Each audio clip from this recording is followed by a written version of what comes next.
चलिए तो शुरू किया जाए। ठीक है भाई, शायरी सुनना है। अच्छा ठीक है, शायरी सुना देते हैं। चलो, जो लोग कम हंसते हैं उनके लिए 2 लाइनें, ठीक है, ध्यान सुनिएगा। तू हंस तो मुस्कुरा, तू रोना कम कर दे। तू हंस तो मुस्कुरा, तू रोना कम कर दे। तू जिंदा है तो ज़िंदगी में, तू जिंदा है तो ज़िंदगी के नाक में दम कर दे। ठीक है, तो बिल्कुल मुस्कुराते रहना है, हारना नहीं है। ठीक है, अब ज़िंदगी में एक ही लाइफ मिलता है, इसीलिए दिल से पढ़ाई कीजिए, मन से पढ़ाई कीजिए और एकदम ज़िंदगी के नाक में दम कर दीजिए। ठीक है, और 2024 के परीक्षा के खोपड़ी में भी छेद कर देना है ना, करना है ना, इस बार करेगा ना तू लोग, नहीं तो देख लेना मेरे पास लाठी है बाबू, पहले बोल दे रहे हैं, ठीक है ना। हाँ, तो बहुत मारेंगे। चलो तो चलिए, आज आप लोग का स्वागत करना भूल गए हैं तो आप लोग का स्वागत है अपना चैनल केजेन क्लासेस 786 पे। ठीक है, और आज हम लोग क्या पढ़ने वाले हैं जी, हिस्ट्री पढ़ने वाले हैं ना। हाँ, आज हम लोग इतिहास, ओह सॉरी ज्योग्राफी लिखा, अच्छा लिख देते हैं अभी। आज हम लोग इतिहास पढ़ेंगे, चैप्टर नंबर 2 इतिहास का चैप्टर नंबर 1 यूरोप में राष्ट्रवाद कंप्लीट हो चुका है, वीडियो डाला हुआ है और उसका क्वेश्चन आंसर भी करवा चुके हैं। जो लोग नहीं देखे जाकर देखिए, चैनल पर जो लोग नए हैं चैनल को सब्सक्राइब कीजिए, लिंक डिस्क्रिप्शन में दिया हुआ है टेलीग्राम का, वहाँ से भी जुड़ जाइए और एक प्यारा सा कमेंट जरूर दीजिए जब क्लास आपको अच्छा लगे। ठीक है, लाइक कमेंट दोस्तों में शेयर करना ना भूलें। तो आज हम लोग ज्योग्राफी तो पढ़ ही चुके हैं, है ना, यहाँ लिखना चाहिए था हिस्ट्री, लिखा गया ज्योग्राफी। चलो कोई बात नहीं, सुधार देते हैं। ठीक है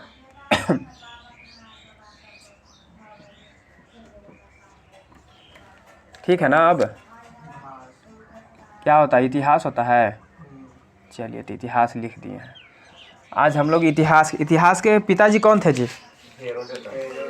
हैं, हेरोडोटस, बहुत अच्छा। तो आज का जो सेशन रहेगा हम लोग का, आज जो हम लोग पढ़ने वाले हैं, आज हम लोग पढ़ने वाले हैं हिस्ट्री में चैप्टर नंबर 2 समाजवाद, साम्यवाद और रूस की क्रांति। ठीक है, ये पढ़ने वाले हैं। तो हम लोग देखेंगे कि समाजवाद किसे कहते हैं, साम्यवाद किसे कहते हैं। ठीक है, ये दोनों को समझेंगे और ये दोनों में ज़्यादा का अंतर नहीं है, थोड़ा सा का अंतर है। ठीक है, तो चलिए, अच्छा ये बताइए, सबसे पहले हम लोग अब तक क्या पढ़ चुके हैं? हम लोग फ्रांस में जो क्रांति हुआ था, जिसको फ्रांसीसी क्रांति के नाम से जानते हैं, उसके बारे में पढ़ चुके हैं। फ्रांसीसी क्रांति कब हुआ था? 1789 को हुआ था। ठीक है, उसके बाद आपको पता है कि फ्रांस में जब क्रांति हुआ था तो फ्रांस का एक नारा भी था। क्या नारा था जी? स्वतंत्रता, समानता, बंधुता। ठीक है, ये नारा दिया गया था। उसके बाद फ्रांस में क्या क्रांति हुआ था? पहला तो फ्रांसीसी 1789 में हुआ, फिर 1830 में हुआ जिसमें चार्ल्स दसम बैठा हुआ था ना, और 1789 के समय लुई सलामा था। फिर 1848 में कौन था? लुई फिलिप थी ना। इतना सब हम लोग पढ़ चुके हैं ना। तो सबसे पहले थोड़ा सा हम देख लेते हैं फ्रांस के बारे में। ठीक है, तो हम लोग सबसे पहले चलेंगे कहाँ? फ्रांसीसी क्रांति। तो फ्रांसीसी क्रांति, तो जो हमारा फ्रांसीसी क्रांति था वो बताइए कब हुआ था? 1789 को क्या हुआ? फ्रांसीसी क्रांति हुआ। ठीक है, उसके बाद जो फ्रांसीसी क्रांति हुआ तो वहाँ पे नारा दिया गया था। नारा क्या था? जो नारा दिया गया था स्वतंत्रता, समानता, और क्या था? विद्युता नहीं, बंधुता। क्या था? स्वतंत्रता का मतलब जितने भी लोग हैं सब क्या है? स्वतंत्र है, आज़ाद है। समानता का मतलब सब क्या है? समान है, अमीर है, गरीब है, पूंजीपति है, कोई मतलब सब क्या है? बराबर है। बंधुता का मतलब सब आपस में क्या है? भाई भाई है। उसके बाद आपको पता था कि उसी समय इटली का भी एकीकरण हुआ था। तो इटली का एकीकरण कब हुआ था? तो 1870 में ना हुआ था? 73 कहाँ से हो गया? सॉरी 71, हाँ 71, 1871। उसके बाद जर्मनी का भी हुआ था, है ना, जर्मनी का एकीकरण भी हुआ था। ये भी कब हुआ था? 1871 में ही हुआ था। अच्छा, इसमें जब एकीकरण हुआ था इटली का, तो इसमें किसका योगदान था? एक था मेजनी था ना, हाँ गैरीवाल्डी था, और एक था काउंट काबूर था, और एक था गैरीवाल्डी, और एक और था इसमें, कौन था? विक्टर एमेनुअल, उसका भी योगदान था ना। और जर्मनी का एकीकरण किसने करवाया था? बिस्मार्क ने करवाया था। किसने करवाया था? कौन थे? बिस्मार्क। इतना कुछ हो गया था इस प्रकार। और फ्रांस में ही जब फ्रांस का ही ऑस्ट्रेलिया का जो चांसलर था मेटरनिक, तो फ्रांस में जब भी कुछ होता था तो पूरा यूरोप में फैलता था। तो मेटरनिक बोला था कि फ्रांस जब छींकता है तो पूरे यूरोप को सर्दी जुकाम हो जाता है। ऐसा यहाँ तक पढ़ा चुके हैं आप लोग को, दिक्कत है यहाँ तक? ठीक है, आप समझिएगा, जब इतना कुछ हो गया था तो उसके बाद जो है क्या होता है, एक औद्योगिक क्रांति होता है। क्या होता है? औद्योगिक क्रांति। अभी क्रांति क्यों हुआ इसको सुनो पहले। देखो, जब ये सब हो गया था तो वहाँ पे उद्योग, फैक्ट्री वगैरह लगने लगा, उद्योग वगैरह लगने लगा, ठीक है। और पहले के ज़माना में आपको पता है कि लोग हाथ से काम किया करते थे, लेकिन फैक्ट्री वगैरह आया तो बड़े बड़े मशीन उशीन बैठने लगा, ठीक है, ये सब होने लगा। तो वहाँ पर क्या हुआ, एक औद्योगिक क्रांति हुआ। क्या हुआ? औद्योगिक क्रांति। और ये जो औद्योगिक क्रांति हुआ, ये सबसे पहले कहाँ हुआ? ये सबसे पहले हो गया इंग्लैंड में। कहाँ हुआ? हाँ, औद्योगिक क्रांति जो हुआ सबसे पहले कहाँ हुआ? इंग्लैंड में हुआ। और औद्योगिक क्रांति जब हुआ तो औद्योगिक क्रांति के बाद वहाँ का जो समाज था वो दो वर्ग में बट गया। बात समझ में आ रहा है? कहाँ का समाज? वहाँ का। और हाँ, औद्योगिक क्रांति के बाद समाज दो वर्ग में बट गया। एक तो बन गया कौन सा? अमीर वर्ग। कौन सा? अमीर वर्ग। और एक हो गया गरीब वर्ग, है ना, गरीब वर्ग। मेरे कहने का मतलब है कि औद्योगिक फैक्ट्री वगैरह कौन लगाता है? अमीर लोग लगाता है, यानी जिसके पास पूंजी होता है। तो अमीर वर्ग को हम पूंजीपति बोल सकते हैं। बोलो, पूंजीपति वर्ग बोल सकते हैं। हाँ, तो ये हो गया पूंजीपति वर्ग। कौन सा वर्ग? पूंजीपति वर्ग, क्योंकि पूंजी सब इसी के पास में होता है। ये लोग फैक्ट्री वगैरह भी लगाता है। और जो ये गरीब वर्ग था, ठीक है, तो गरीब कौन होता है? मजदूर लोग होता है, जो मजदूरी करता है। तो इसको बोल सकते हैं मजदूर वर्ग, या फिर हम इसी को बोलते हैं श्रमिक वर्ग। क्या बोलते हैं? श्रमिक वर्ग बोलते हैं। यहाँ तक कोई दिक्कत है? नहीं ना। अब यहाँ ध्यान से सुनना, ये पूंजीपति था, ये सब क्या करने लगा? ये सब मजदूर लोगों का शोषण करने लगा। क्या करने लगा? शोषण करने लगा। मेरे कहने का मतलब है कि बेचारे को काम करवाता था 12-12 घंटा और सैलरी देता था 6-6 घंटा का। ठीक से खाना पीना नहीं देना, ये मतलब मजदूर का कोई ध्यान नहीं, मजदूर का कोई भी ध्यान नहीं देना, पूर्ण रूप से इसका शोषण करता था वो लोग, ठीक है। पैसा कम देना, मजदूरी कम देना, काम ज़्यादा करवाना, ठीक है। तो पूंजीपति वर्ग का लोग क्या करता था? मजदूर लोगों पर जुल्म ढाता था, उसका शोषण करता था, जिससे बेचारे मजदूर लोग को बहुत क्या होती थी? परेशानियां होता था। अब ध्यान से देख, एक होता है पूंजीवाद। क्या होता है? पूंजीवाद होता है, ठीक है। पूंजीवाद समझता है तू लोग? पूंजीवाद का मतलब होता है कि वैसा देश जिसके संसाधन पे, जिसके संपत्ति पे सरकार का अधिकार नहीं हो। किसका अधिकार हो? प्राइवेट हो। कहने का मतलब कोई पर्सनल व्यक्ति का हो, ठीक है ना, किसी का अपना कोई उसका एक मालिक हो, ठीक है। तो उसको बोलते हैं पूंजीवाद। यानी हम कह सकते हैं कि पूंजीवाद में जो देश रहेगा वो एकदम पूर्ण रूप से प्राइवेट होगा। सरकारी स्कूल भी प्राइवेट, सरकारी बोल दिया, स्कूल प्राइवेट, हॉस्पिटल प्राइवेट, है ना, कोई खेत प्राइवेट, घर प्राइवेट, हर चीज़ प्राइवेट, मतलब सरकारी कुछ भी नहीं है। बात समझ में आ रहा है? तो जहाँ पे सब चीज़ प्राइवेट रहेगा तो वहाँ पे बेचारा गरीब लोगों को वैल्यू है। बात समझ में आ रहा है? हर चीज़ महंगा रहेगा, गरीब का शोषण होगा कि नहीं होगा? तो इस प्रकार से, चूँकि ये सब पूंजीपति वर्ग ही रहता था वहाँ पे, सब अमीर लोग रहता था, अमीर लोग इसका शोषण करता था। तो जब अमीर लोग इसका शोषण करने लगा तो यहाँ पे कुछ चिंतक लोग आएंगे। चिंतक किसको बोलते? जो किसी का चिंता करे उसको बोलते चिंतक। यानी कुछ नेता लोग आएंगे जो आ करके इस सब का क्या करेगा? पूंजीपति वर्ग का विरोध करेगा। क्या करेगा? विरोध करेगा। और वो चाहेगा कि हमारे यहाँ पे जो है समाजवाद आ जाए और साम्यवाद आ जाए, ठीक है। समाजवाद और साम्यवाद दो लोग लाना चाहेगा, ठीक है। अब हम जरा सा यहाँ पर समाजवाद और साम्यवाद को देखेंगे, ठीक है, समझना, क्योंकि हमारा मेन टॉपिक क्या है? समाजवाद और समाजवाद, है ना, समाजवाद। और हम इधर देख लेते हैं साम्यवाद। साम्यवाद, देखो ध्यान से समझ लेना, ठीक है। समाजवाद और साम्यवाद में हम अभी अंतर देखने वाले हैं, ठीक है। देखो, ये दोनों में ज़्यादा का अंतर नहीं है, थोड़ा सा अंतर है। यानी समाजवाद में अगर हम थोड़ा बहुत परिवर्तन ला देंगे ना तो वो साम्यवाद बन जाएगा। क्या बन जाएगा? साम्यवाद बन जाएगा। अब समाजवाद भी सरकारी और साम्यवाद भी सरकारी, लेकिन ये पूंजीवाद कैसा था? प्राइवेट। यानी यहाँ हर चीज़ प्राइवेट था। क्या था? हर चीज़ यहाँ प्राइवेट था, लेकिन यहाँ पे प्राइवेट नहीं रहेगा। क्या रहेगा? सरकारी। कहने का मतलब यहाँ अगर कोई खेत है या कोई कपड़ा है या मतलब कुछ भी यहाँ पे समाज संपत्ति है, कुछ भी सामान है, कुछ भी संसाधन है, तो यहाँ पर कोई प्राइवेट व्यक्ति का अधिकार रहेगा। लेकिन यहाँ पर क्या होगा कि समाजवाद और साम्यवाद में हर चीज़ सरकारी रहेगा। क्या रहेगा, सरकारी रहेगा। और वहाँ के संपत्ति पे, वहाँ के संसाधन पे सबका बराबर अधिकार रहेगा, सबका समान अधिकार रहेगा, चाहे तो वो गरीब हो, चाहे तो वो अमीर हो, चाहे कोई वर्ग का हो, तो उसको क्या रहेगा, बराबर अधिकार। तो इसी को बोलते हैं समाजवाद, या हम बोल सकते हैं साम्यवाद। बात समझ में आ रहा है, यानी सरकारी तो रहेगा लेकिन सबका अधिकार रहेगा। ठीक है, अब हम देखते हैं कि सर समाजवाद के अंतर्गत क्या क्या पॉइंट्स आने वाला है, किसको किसको हम समाजवाद में क्या क्या होता है ना। तो देखो समाजवाद में क्या होगा कि यहाँ पर सबसे पहले क्षमता के अनुसार वेतन मिलता है। क्या मिलता है, क्षमता के अनुसार वेतन, क्षमता के अनुसार यहाँ वेतन मिलेगा, क्षमता के अनुसार वेतन मिलेगा, क्षमता के अनुसार क्या मिलेगा, वेतन मिलता है। ठीक है, अब यहाँ ध्यान से समझना, जब क्षमता के अनुसार वेतन मिलने का मतलब है कि क्या, कि जितना आदमी जिसका जितना क्षमता है उतना काम करेगा। या तो 6 घंटा काम करने की क्षमता है तो 6 घंटा कर रहा है तो 6 घंटा का मजदूरी इसको दो। कोई 12 घंटा काम करने का क्षमता रखता है तो उसको 12 घंटा का मजदूरी दो। लेकिन यहाँ था ऐसा, यहाँ बेचारा 12 घंटा करता था तो उसको 6 घंटा की मजदूरी देता था। यहाँ शोषण हो रहा था। लेकिन इसीलिए जो है सब चिंतक लोग आकर के, नेता लोग आकर इसको विरोध किया और वो लोग चाहता था कि समाजवाद आ जाए या तो साम्यवाद आ जाए। ठीक है, साम्यवाद आ जाए। तो समाजवाद में क्या था नियम कि क्षमता के अनुसार वेतन मिलेगा, जितना काम करेगा उतना पैसा मिलेगा। यहाँ से पॉइंट क्लियर हुआ। लेकिन साम्यवाद में इसका ठीक उल्टा था। यहाँ क्या था, क्षमता के अनुसार तुम काम करो पर वेतन मिलेगा आवश्यकता के अनुसार।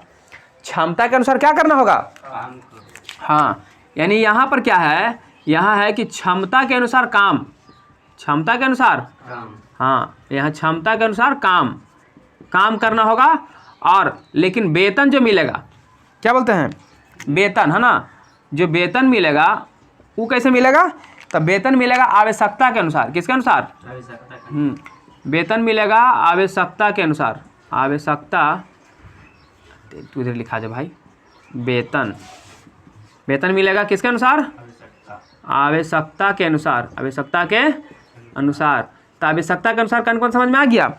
देख यहाँ भी हर चीज़ सरकारी है, पहले ही बोल रहे हैं। खेत है सरकारी है, घर है सरकारी है, कपड़ा, खाने को, रोटी खाने का सामान कुछ भी रहे, आटा चावल गेहूं, हर चीज़ कुछ है सरकारी है। बस यहाँ भी सरकारी, यहाँ भी सरकारी। यहाँ जितना क्षमता से काम करेगा उतना ही क्षमता के अनुसार वेतन मिलेगा। लेकिन यहाँ क्या, क्षमता के अनुसार काम, तुमको जितना क्षमता है जो काम करेगा वो काम करो। हम ऐसी काम नहीं होगा तो नहीं करेगा, आदमी दूसरा काम करेगा, जो क्षमता है वही नहीं करेगा। लेकिन वेतन मिलेगा किसके अनुसार, आवश्यकता के अनुसार। यानी मान के चलो कि हमको 5 लाख रुपए की जरूरत पड़ गया, हम बीमार हो गए हैं, 5 लाख लग रहा है, तो हमको सरकार 5 लाख दे देगा। हमको घर बनाना है, हमको 10 लाख की जरूरत है, सरकार हमको 10 लाख रुपए दे देगा। तो बढ़िया है ना, बस समझ आ रहा। यहाँ जितना काम करेगा उतना मिला, यहाँ आवश्यकता के अनुसार मिल रहा है। मतलब जितना जरूरत है तुमको मिलेगा, फिक्स नहीं है, जितना आवश्यकता है तुमको हम देंगे पैसा। लेकिन काम करना होगा क्षमता के अनुसार, काम करना होगा क्षमता के अनुसार। यहाँ पर जो आएगा पॉइंट दूसरा नंबर में हमारा, वो क्या कहता है कि यहाँ पर राज्य का अस्तित्व रहेगा। किसका अस्तित्व रहेगा, यानी राज्य का अस्तित्व होता है। यहाँ पर क्या होता है, राज्य का अस्तित्व होता है। राज्य समझता है,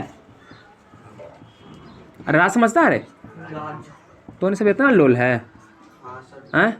आप बोलता हाँ सर जी यहाँ राज्य का अस्तित्व होता है। अरे गधा दास, मेरे कहने का मतलब राज्य, हम लोग किस राज्य में रहते हैं, तो तुमको राज्य बोल रहा तो नहीं समझ में आ रहा है। राज्य का अस्तित्व होता है, कहने का मतलब समाजवाद में राज्य होता है। समाजवाद रहेगा तो राज्य रहेगा, और राज्य रहेगा तो राज्य कौन चलाएगा, कोई सरकार चलाएगा। कहने का मतलब यहाँ सरकार भी होगा। जब राज्य होगा तो यहाँ क्या होगा, सरकार होगा। जब यहाँ राज्य रहेगा तो कौन होगा, सरकार होगा। लेकिन साम्यवाद क्या कहता है, इसको सुन लो। साम्यवाद कहता है कि हमको राज्य उज नहीं चाहिए, राज्य उज, यानी कहने का मतलब है कि यहाँ राज्य का अस्तित्व नहीं होता है। यहाँ राज्य का अस्तित्व, हाँ, यहाँ राज्य का अस्तित्व नहीं होता है ना। ठीक है, और जब राज्य का अस्तित्व नहीं होता तो यहाँ सरकार रहेगा, बोलो, तो सरकार यहाँ नहीं रहेगा। राज्य नहीं है तो सरकार काहे लगी, राज्य में राज्य नहीं रख रहा है। ये बोल रहा है कि राज्य रहता है ना, सरकार रहता है तो अमीर लोग को फायदा हो जाता है। गया अमीर लोग घूस देकर काम करवा लिया, गरीब को दिक्कत होता है। राज्यवाद हम कुछ नहीं रखेंगे, राज्यवाद कुछ नहीं रखेंगे, इसलिए यहाँ पर राज्य नहीं होता है। तीसरा जो हमारा आएगा पॉइंट, वो आएगा समाजवाद में। क्या आएगा, अभी हम क्या देख रहे हैं, अभी हम अंतर देख रहे हैं दोनों में, क्योंकि हमारा मेन टॉपिक यही है। तो हम दोनों में क्या देख रहे हैं, अंतर। रिलेट करके पढ़ेंगे तो ज़्यादा समझ में आएगा, ठीक है। तो दोनों में हम अंतर देख रहे हैं, ठीक। तो अभी हम क्या समाजवाद पढ़ रहे हैं, तो समाजवाद में 2 पॉइंट हो चुका। तीसरा पॉइंट हमारा आएगा, यहाँ जो समाजवाद कहता है, समाजवाद वर्ग समन्वय की बात करता है। किसकी बात करता है? वर्ग समन्वय, वर्ग समन्वय। अच्छा, वर्ग समन्वय समझ आता है? वर्ग का मतलब वो अमीर है कि गरीब है, बात समझ आ रहा है? अमीर वर्ग या गरीब वर्ग। और समन्वय का मतलब क्या होता है? समन्वय का मतलब होता है बराबर। समन्वय का मतलब बराबर, कि यहाँ अमीर ना कोई अमीर हो ना कोई गरीब हो, दोनों मिल के रहो, दोनों आपस में मिल के रहो, दोनों बराबर रहो, ठीक है। तो इसीलिए क्या कहता है, समाजवाद किसकी बात करता है? समाजवाद जो है वर्ग समन्वय की बात करता है। तो एकरा में यानी जो अमीर होगा, जो अमीर होगा, कौन होगा? अमीर, और जो गरीब वर्ग होगा, ये दोनों को मिलने की बात कहा है ना। वर्ग समन्वय का मतलब क्या होता है? दोनों मिल के रहेगा, दोनों मिल के रहेगा। लेकिन ये कुछ कहता है, साम्यवाद क्या कहता है कि कभी हो सकता है, कभी हो सकता है कि अमीर और गरीब मिल के रहेगा। वो बोला ये पॉसिबल नहीं है, कभी हो सकता है, लेकिन इसको पॉसिबल बनाना पड़ेगा। तो ये वर्ग समन्वय की बात नहीं करता है, ये करता है वर्ग संघर्ष की बात। किसकी बात करता है?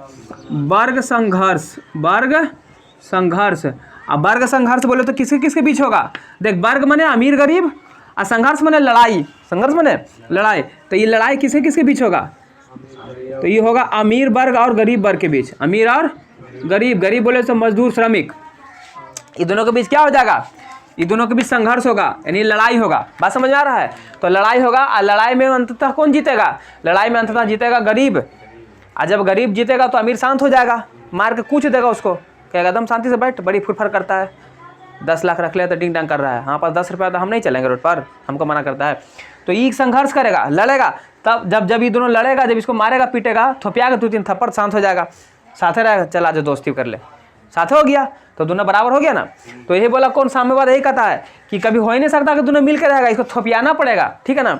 थोपियाएंगे ना तभी शांत होगा। वर्ग संघर्ष की बात करता है। संघर्ष बोले तो लड़ाई। यहाँ तक पॉइंट समझ में आ रहा है आप लोग को? कोई दिक्कत ना है? तो जब आओ देख, गरीब का है जीतेगा, कभी सोचा अमीर कितना आदमी होता है? अरे अमीर कितना होता है? 100 गो में 10 गो, 90 गो तो गरीबे है, और गरीब संख्या में ज़्यादा है। जेकर लाठी ओकरे भैंस, कहा सुन लो ना। हाँ, तो एकनी के पास लाठी रहता है ना, एकनी के पास तो भैंस वो नहीं रहता है, नहीं रहे कुछ ही रहता है, खाली पैसा रहता है। तब पैसे से काम होगा, मार के कुछ देगा, इस सबके लाठी लाठी दे करके, तो सब शांत हो जाएगा, ठीक है। तब बात समझ में आ गया? तो जीत किसकी होगी? हाँ, ये फंस गया रे, गरीब की जीत होगी, ठीक है। अब इतना बात जो बताया समाजवाद के बारे में बता रहे हैं, तो समाजवाद के बारे में जितना बात बताया कि यहाँ क्षमता के अनुसार वेतन मिलेगा, ठीक है, यहाँ राज्य होता है तो मतलब सरकार भी होता है, सरकार भी यहाँ रहेगा, और साथ में यहाँ पर वर्ग समन्वय की बात करता है। ये सारा बात कौन किया होगा? कोई तो किया होगा ना, तो कौन करता होगा? तो जो इधर जो तकलीफ हो रहा था मजदूर वर्ग को, पूंजीपति वर्ग के द्वारा शोषण किया जा रहा था इस सब का, तो इस सब का जो विरोध किया था, कौन किया था? इसका चिंतक लोग किया था ना, यानी इसके बारे में जो सोचेगा, चिंता करेगा, उसी को चिंतक बोलते हैं। तो ये सारा बताओ कौन बता रहा है? चिंतक महोदय जी बता रहे हैं, चिंतक लोग बता रहे हैं। अब वो चिंतक कौन कहने, सुनिए ध्यान से।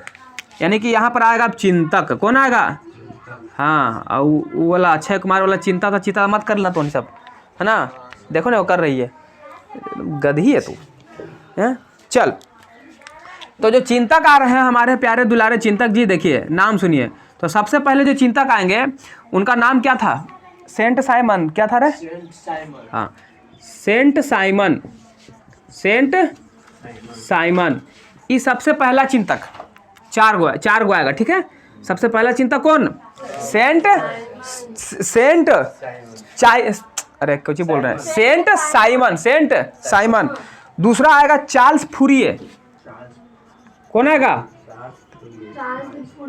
चार्ल्स फूरिये, ठीक है, चार्ल्स फूरिये। और तीसरा जो आएगा वो आएगा लुई ब्लां। कौन आएगा? लुई ब्लां, ठीक है ना। और ये तीनों जो है, ये तीनों आ गया कौन? ये चिंतक है। एक और आएगा, ये जो बता रहे भी सबसे इंपॉर्टेंट है, ठीक है। ये कौन आता है? हाँ, रॉबर्ट ओवेन। कौन था? Robert Owen. अरे रॉबर्ट ओवेन जो था ये कहाँ का था? इटली का, इंग्लैंड का था। इटली का नहीं, इंग्लैंड का था।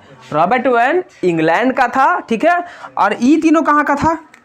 Saint Simon, Charles Fourier, Louis Blanc और रॉबर्ट ओवेन, ये चारों मिल करके, चारों का सोच एक ही जैसा था, चारों का सोच एक ही जैसा था। और देखता है कि एक सोच वाला रहता है तो जल्दी दोस्ती होता है, चोर चोर जल्दी पैचअप कर लेता है, जल्दी मिल जाता है, अच्छा से दोस्ती कर लेता है जल्दी से।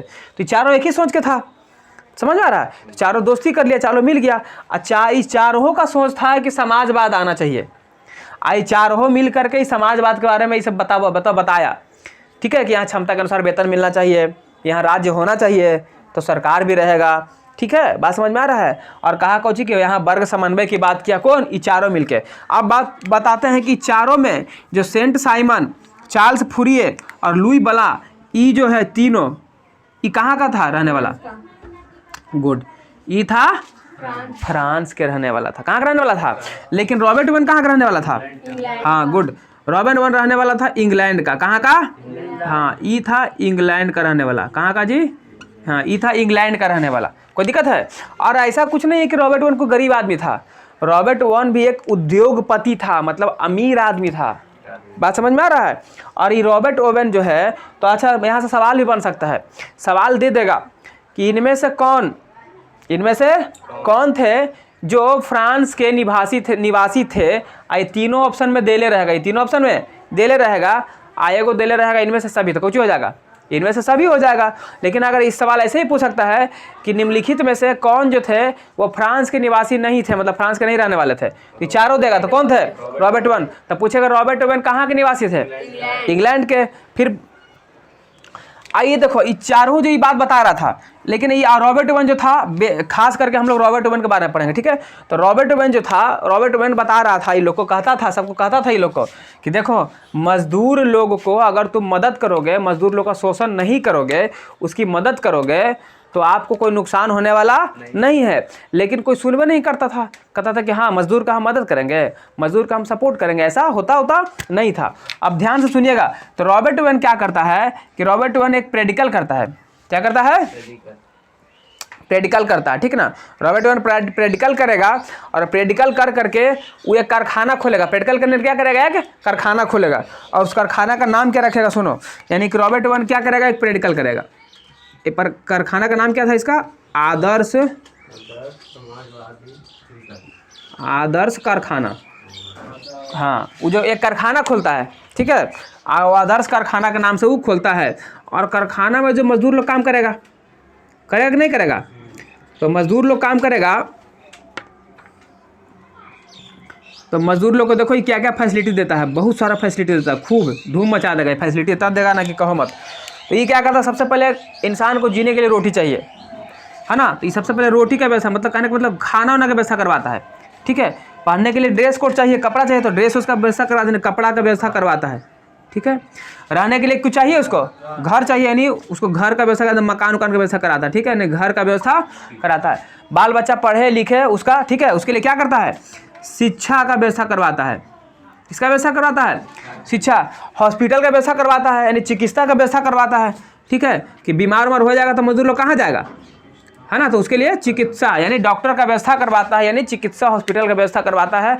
और भी बहुत सारा फैसिलिटी देता है ना, वृद्धा पेंशन, ये सब कुछ का ये सब कर दिया था, ठीक है, तो ज़्यादा नहीं लिखेंगे। तो ये सब व्यवस्था करता है। तो ये सब करने के बाद क्या होता है कि जब रॉबर्ट ओवेन देखता है कि इतना फैसिलिटी हम दे दिए हैं, तो जो मजदूर लोग होता है वो खुश हो जाता है, ठीक है। रॉबर्ट ओवेन क्या होता है? खुश होता है कि मालिक मेरे लिए इतना अच्छा काम कर रहा है, मालिक मेरे लिए सोच रहा है, तो क्या मालिक के लिए हम ज़्यादा काम नहीं कर सकते हैं? बस समझ आ रहा है? तो ये क्या, जो मजदूर लोग था वो भी दिल से काम किया कि जब मालिक मेरे लिए इतना काम कर रहा है, तो जो हम दिन भर में जो 5 प्रोडक्ट बना रहे हैं, तो 7 प्रोडक्ट बना देते हैं, 8 को बना देते हैं, तो उससे क्या होगा? मालिक को ज़्यादा प्रॉफिट होगा कि नहीं होगा? तो आदर्श कारखाना जब वो खोला रॉबर्ट ओवेन, इतना फैसिलिटी दिया सबको, चिकित्सा को, तो उसके बाद वो देखा, तभी उसको फायदा हो गया। क्या हो गया? फायदा हो गया। देखता तो सब घर बनाता है, तो चाय वाय पिला दे, तो थोड़ा सा 6 बजे जाके ड्यूटी है तो थोड़ा सा आधा घंटा घींच देता है फालतू, या काम थोड़ा तेज़ी से निकाल देता है। लेकिन अगर ज़्यादा उसको पेड़ते रहेगा ना, तो 4 बार खैनी लगेगा, 1 घंटा मुरेठा बांधेगा 6 बार, नहीं, मतलब टाइम काटेगा, टाइम पास करेगा। तो वैसा काम नहीं ना होता है। यहाँ पर क्या होता था? यहाँ पर पूंजीपति वर्ग लोगों में क्या करता था? इसका शोषण करता था, ज़बरदस्ती काम करवाता था पैसा भी कम देता था। बस समझ में आ रहा है? और यहाँ पर समय 8 घंटा की जगह पे 16-16 घंटा 12-12 घंटा काम करवाता था। लेकिन यहाँ रॉबर्ट ओवेन क्या किया कि समय में भी कमी कर दिया, घटा के 8 घंटा कर दिया, ठीक है। और जितना काम करता था बेचारा उसको पैसा भी मिला, प्लस में फैसिलिटी भी दिया साथ में, ठीक है। तो मजदूर लोग खुश होकर के बहुत मेहनत किया। तो जब मजदूर लोग मेहनत किया तो इसको क्या हुआ, रॉबर्ट ओवेन को प्रॉफिट हो गया। देखा कि इतना खर्चा करने के बाद प्रॉफिट हो गया हमको। प्रैक्टिकल किया था लेकिन कि देखते हैं कि हम पैसा लगाते हैं हमको प्रॉफिट होता है कि नहीं होता, तो उसको प्रॉफिट हो गया। तो वही कहता है कौन, रॉबर्ट ओवेन कहता है यहाँ से मतलब रॉबर्ट ओवेन यहाँ से संतुष्ट हो जाता है ना। तो कहता है कि यही से वो बात कर देता है, कथन दे देता है कि जो रॉबर्ट ओवेन का कथन हो जाता है कि जो संतुष्ट श्रमिक होते हैं, संतुष्ट श्रमिक ही वास्तविक में क्या है, वास्तविक श्रमिक होते हैं। संतुष्ट श्रमिक ही वास्तविक श्रमिक होते हैं। तो रॉबर्ट ओवेन जो है कथन देता है, ये करने के बाद कहता है कि संतुष्ट श्रमिक क्या, संतुष्ट श्रमिक ही वास्तविक श्रमिक, हाँ संतुष्ट श्रमिक ही वास्तविक श्रमिक है। कोई दिक्कत है? तो देखो रॉबर्ट ओवेन तो सब समाजवाद समझ में आ गया ना, किसके लिए कौन बताया। तो साम्यवाद का भी कोई बताया होगा, समाजवाद तो समझ आया sir, Saint Simon, Charles Fourier, Louis Blanc, Robert Owen बता दिया। तो साम्यवाद के बारे में जो इतना सारा बात बता रहा है ये कोई भी तो कोई बताया होगा ना। तो देख यहाँ पर ही बताने वाला आएगा, ठीक है। यहाँ पर जो बताने वाला आएगा वो दूगो आएगा, कौन आएगा, दूगो आएगा। और दूगो में एगो बड़ा इंपॉर्टेंट, ठीक है। अब यहाँ पर वर्ग संघर्ष है ना, एक चीज आओ यहाँ पर था, छूट गया है मेरे से, यहाँ देखो है, चलो ना 3 करो ना, अब चौथा हो जाएगा, ठीक है। वर्ग कहाँ गया, वर्ग संघर्ष। जब वर्ग संघर्ष होगा, अमीर गरीब में जब युद्ध हो जाएगा, लड़ाई हो जाएगा, तो वहाँ पर कोई समाज नहीं, कोई वर्ग नहीं बचेगा। जब वर्ग नहीं बचेगा तो उसको बोलेंगे वर्ग विहीन समाज, ना तो कोई अमीर है ना तो कोई गरीब है। तो यहाँ पर कैसा समाज बन जाएगा, ये वर्ग विहीन नहीं रे, विहीन, वर्ग विहीन समाज बनेगा। कैसा समाज बनेगा, वर्ग विहीन। मतलब यहाँ पर अमीर गरीब जितना है सब क्या हो जाएगा, बराबर हो जाएगा। बात समझ में आ रहा है। अब इसका चिंतक भी आएगा ना, यहाँ पे तो चिंतक आएगा। देखो ये है इसका, ठीक है। अब हम चिंतक आ रहा है कहाँ, समाजवाद में, साम्यवाद में चिंतक जो आएगा। तो यहाँ पर भी दूगो चिंतक आएगा, ठीक है। एगो आएगा और दूगो में जो ये एगो है पहला बड़ी इंपॉर्टेंट है। देखो एगो आएगा कार्ल मार्क्स, कौन आएगा, कार्ल मार्क्स। और ये सबसे इंपॉर्टेंट है, हम लोग मेन इसी के बारे में पढ़ेंगे ज़्यादा, ठीक ना। ये इंपॉर्टेंट क्वेश्चन बनता है, ठीक है ना, पेपर दिखाया था ना, इससे क्वेश्चन बनता है बहुत सारा, ठीक है। तो इसको ध्यान से समझना, ठीक। तो कार्ल मार्क्स, एक क्या था, एंगल्स, क्या था, एंगल्स, ठीक है ना, एंगल्स। यानी कि साम्यवाद के बारे में कौन कौन बताया, तो कार्ल मार्क्स और एंगल्स। कार्ल मार्क्स और एंगल्स ने किसके बारे में बताया, साम्यवाद के बारे में बताया था। तो इतना समझ में आ गया है, कोई दिक्कत है यहाँ तक नहीं ना। तो पूछेगा बताओ कि कार्ल मार्क्स जो था कैसी, कार्ल मार्क्स ने कौन सा व्यवस्था दिया था। तो किसके बारे में बता रहा है, समाजवाद के बारे में बता रहा है कि साम्यवाद के बारे में बता रहा है, साम्यवाद। तो बोलेंगे साम्यवाद व्यवस्था दिया था। यानी पूछेगा कि कार्ल मार्क्स ने कौन सी व्यवस्था दिया, तो क्या बोलिएगा, साम्यवाद व्यवस्था दिया। और समाजवाद व्यवस्था किसने दिया, रॉबर्ट ओवेन, जो इंग्लैंड वाला, ठीक है। यानी समाजवाद का जनक किसको बोल सकते हैं, ठीक है, इंग्लैंड को। इतना उतार फिर हम आगे बताते हैं, ठीक है। हो गया, देखो जरा। अब समाजवाद के बारे में किसने बताया था, सेंट साइमन बताया था, चार्ल्स फूरिये बताया था, लुई ब्ला बताया था, रॉबर्ट ओवेन बताया था। ये चारों मिलके बताया क्या कि समाजवाद अगर लाना है तो समाजवाद, इसने वर्ग समन्वय की बात किया। किसकी बात किया कि वर्ग समन्वय होगा तो अमीर गरीब मिल के रहेगा, है नहीं। सारा बात कौन बताया कि ऐसा होना चाहिए, क्षमता के अनुसार वेतन मिलना चाहिए, यहाँ राज्य होना चाहिए, है ना, वर्ग समन्वय होना चाहिए। इसके बारे में सिर्फ बताया, बात समझ में आ रहा है, सिर्फ बताया। लेकिन कैसे ये पॉसिबल है, कैसे मुमकिन होगा ताकि समाजवाद लागू हो जाए, ऐसा नियम सब आ जाए, ये बताइए नहीं किया। मतलब कहा के खाली चल गया। तो लोग कुछ बोला कि खाली सपना दिखाए वाला है, कुछ दिखाए वाला है, कहा कुछ बोलवे नहीं किया, सपना दिखा के चल गया। तो सपना दिखाने वाला क्या बोलते हैं, स्वप्नदर्शी। क्या बोलते हैं, स्वप्नदर्शी। तो स्वप्नदर्शी, तो इसको तब हम पढ़ेंगे स्वप्नदर्शी के बारे में, स्वप्न, हाँ स्वप्नदर्शी, है ना। तो अब बताइए स्वप्नदर्शी या इसी को हम बोलते हैं यूटोपिया, क्या बोलते हैं? हाँ, इसको बोलते हैं यूटोपिया, है ना, स्वप्नदर्शी या यूटोपिया। तो कौन कौन था स्वप्नदर्शी में? तो पहला कौन था? सेंट साइमन, है ना, सेंट साइमन, सेंट साइमन। दूसरा चार्ल्स फूरिये है, चार्ल्स फूरिये, चार्ल्स फूरिये। तीसरा कौन है? लुई ब्लां, कौन है? Louis Blanc, Louis Blanc. पांचवा कौन है? सॉरी पांचवा नहीं, चौथा रॉबर्ट ओवेन, ब्राउन नहीं, रॉबर्ट ओवेन। ये चारों जो है, ये चारों को ही बोला गया क्या कि सब स्वप्नदर्शी है। तो एग्जाम में पूछता है कि निम्नलिखित में स्वप्नदर्शी कौन है? चारों ऑप्शन में देगा, एक ऑप्शन रहेगा इनमें से सभी, तो क्या मारिएगा? या फिर हो सकता है कि कोई दो को देगा, दो गायब कर देगा, तो कोई तीसरा ऑप्शन रहेगा ए और बी। तो ये चारों को याद रखना, चारों को क्या कहा गया है? स्वप्नदर्शी। क्यों कहा गया है? क्योंकि ये सब लोग को खाली सपना दिखा के चल गया, कुछ बताया नहीं कि कैसे होगा। लेकिन बता कौन दिया? वर्ग समन्वय की तो बात किया ये लोग, लेकिन वर्ग समन्वय के बारे में बताया कि कैसे होगा? नहीं बताया। लेकिन बताया कौन? तो कार्ल मार्क्स। कौन बताया? कार्ल मार्क्स बताया ना कि इसको वर्ग समन्वय बनाने के लिए क्या करना पड़ेगा? वर्ग संघर्ष करना पड़ेगा, यानी युद्ध, अमीर गरीब में गरीब जो है लड़ाई करेगा, और लड़ाई करने के फलस्वरूप अंततः जीत होगी। किसकी जीत होगी? तो गरीब आदमी की जीत होगी। तो कार्ल मार्क्स क्या करे? उसको बता दिया ना। यानी अब हम लोग पढ़ने वाले हैं किसके बारे में? कार्ल मार्क्स के बारे में। कार्ल मार्क्स के बारे में हम पढ़ेंगे। बहुत इंपॉर्टेंट है, मोस्ट इंपॉर्टेंट है, ध्यान से समझना, ठीक है। हम इसके बारे में एक एक पॉइंट पढ़ेंगे, ठीक है ना। चल, तो सबसे पहले हम पढ़ेंगे कि बताइए सर कि कार्ल मार्क्स जो थे इनका जन्म कहाँ हुआ था? ठीक है, हाँ। कार्ल मार्क्स ने किस व्यवस्था को लागू किया था? जल्दी बताओ। साम्यवाद व्यवस्था को लागू किया था। तो कार्ल मार्क्स के बारे में समझ रहे हैं। तो कार्ल मार्क्स का जो जन्म हुआ था वो हुआ था 5 मई 1818 ईस्वी को। कहाँ हुआ था? 5 मई 1818 ईस्वी में इसका जन्म हुआ, ठीक है ना। 5 मई 1818 ईस्वी में इसका जन्म हुआ, ठीक है। अच्छा, कहाँ हुआ था? जर्मनी का नाम सुने आप लोग? हाँ, तो जर्मनी में भी कहाँ? जर्मनी में राइन प्रांत में। कहाँ हुआ था? जर्मनी के राइन प्रांत में भी कहाँ हुआ था? वहीं पर एक ट्रियर नगर था, वो भी लिख दें, लो लिख देते हैं। ट्रियर नगर में कहाँ हुआ था? कल बताए थे ना रे, तो भूल जाता है। ट्रियर नगर में कहाँ हुआ था? ट्रियर नगर में इसका जन्म हुआ था। किनका? कार्ल मार्क्स का। इनके पिताजी का क्या नाम था? बताओ। इनके पिताजी होंगे ना, तो पिताजी का क्या नाम था? पिताजी का नाम था हेनरिक मार्क्स। क्या नाम था?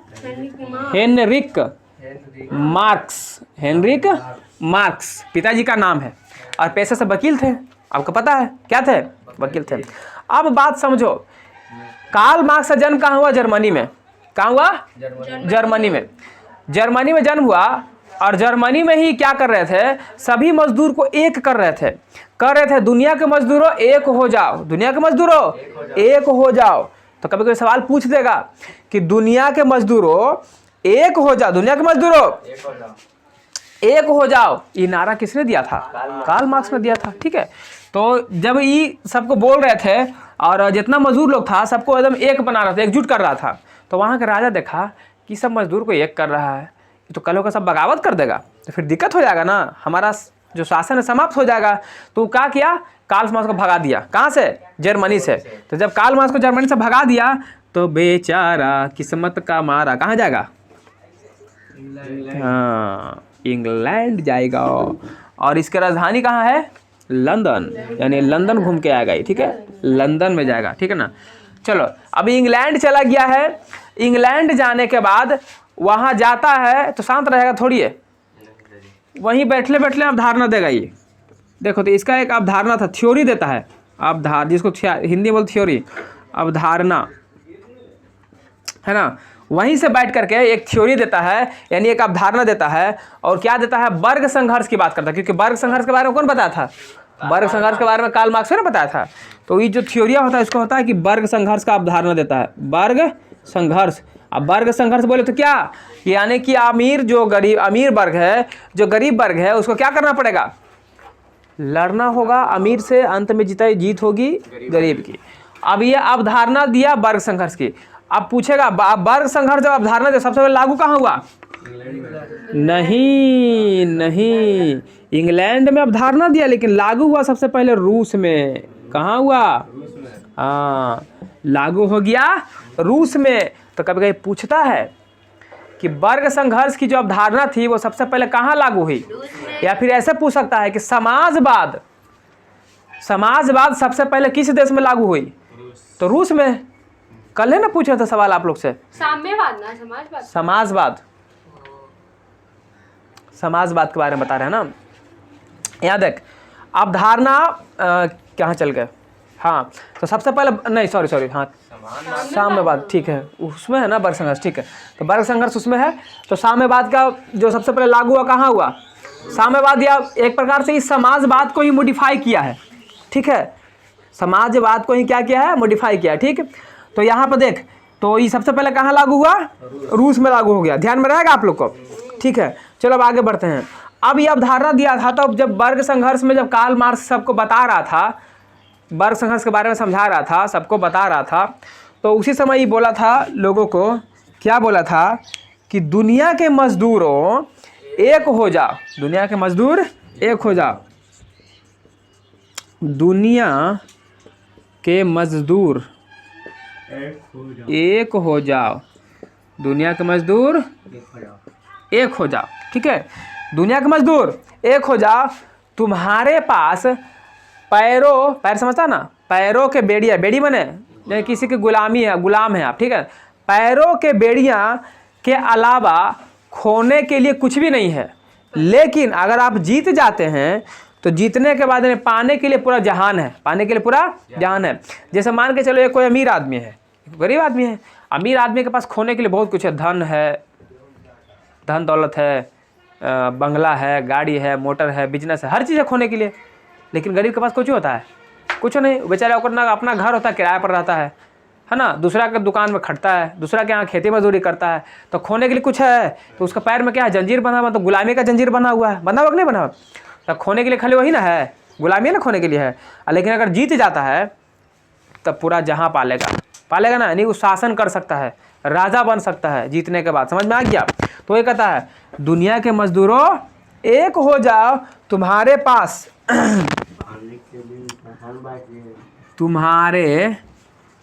खोने के लिए, तुम्हारे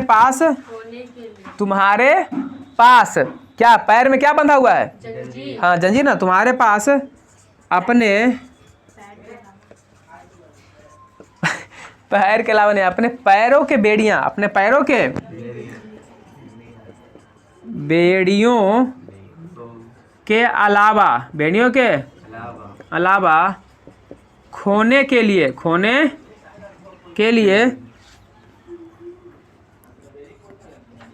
कुछ भी नहीं है, कुछ भी नहीं है। लेकिन पाने के लिए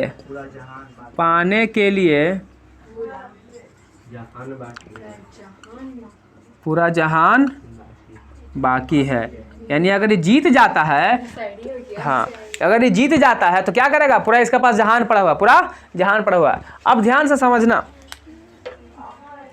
ये कब बोल रहा था, अरे ये कब बोल रहा था, जब वो वर्ग संघर्ष की बात कर रहा था। तो ये क्या, जब ये चला गया था, इंग्लैंड में चला गया था, तो वहीं पर जाकर के मजदूर लोग को बोल रहा था, ठीक है कि दुनिया के मजदूरों एक हो जाओ, तुम्हारे पास तुम्हारे पैर के बेड़ियों के अलावा खोने के लिए कुछ नहीं है। लेकिन अगर आप जीत जाते हो तो पाने के लिए आपके पास पूरा जहान बाकी है। बात समझ में आ रहा है, यहाँ तक कोई दिक्कत है नहीं। अब इसके बाद जो है, ये जब पढ़ाई कर रहे थे तो इनका एक दोस्त था जिनका नाम था जेनी। क्या नाम था, जेनी। तो ये जाते हैं फ्रांस, कहाँ जाएंगे, फ्रांस। तो ये जो जेनी इनका बचपन का दोस्त था, हाँ लड़की थी, ठीक है। तो जेनी से ही क्या करते हैं, शादी कर लेते हैं, ठीक है। यानी जेनी से हो जाता है इनका शादी कर लेते हैं। कब करते हैं, 1843 में, 1843 में शादी करते हैं। कहाँ करते हैं जी, फ्रांस में, ठीक ना। फ्रांस गया था ना, तो फ्रांस जाकर के क्या किया, शादी किया। और फ्रांस में ही 1 साल के बाद इसको कौन मिलता है, देखो हाँ 1 साल के बाद 1844, 1 साल बोले तो 1843 के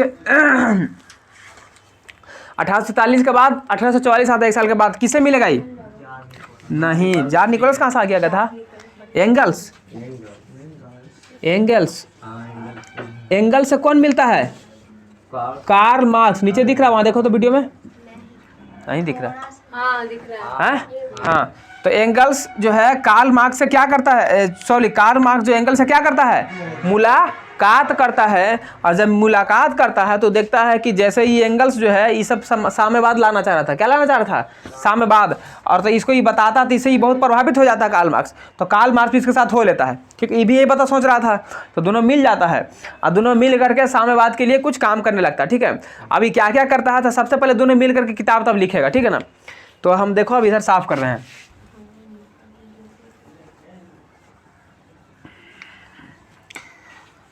तो बताओ कार्ल मार्क्स जो था, जिनका बचपन का एक दोस्त था, उसका क्या नाम था, जेनी से वो क्या कर लेते हैं, शादी कर लेते हैं। कहाँ, फ्रांस में, ठीक है।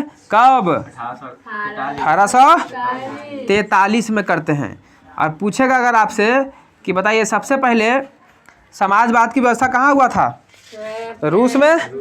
हाँ चलो आगे देख, यानी वर्ग संघर्ष, ठीक है, वर्ग संघर्ष लागू हुआ था, ठीक ना, सबसे पहले वहीं पे हुआ। अब आगे देख, हमको जी बोल रहे थे, हाँ अब मिलेगा कौन, एंगल्स और कार्ल मार्क्स। अब ये दोनों मिल करके क्या करेगा, ये दोनों मिल करके, ये 44 है ना, 4 साल के बाद एक किताब लिखेगा। क्या लिखेगा, यानी 1848, 4 साल के बाद कितना होता है, 1848 में एक किताब लिखता है। किताब का क्या नाम होता है, दास, नहीं, ये तो इसके बाद लिखता है, कम्युनिस्ट।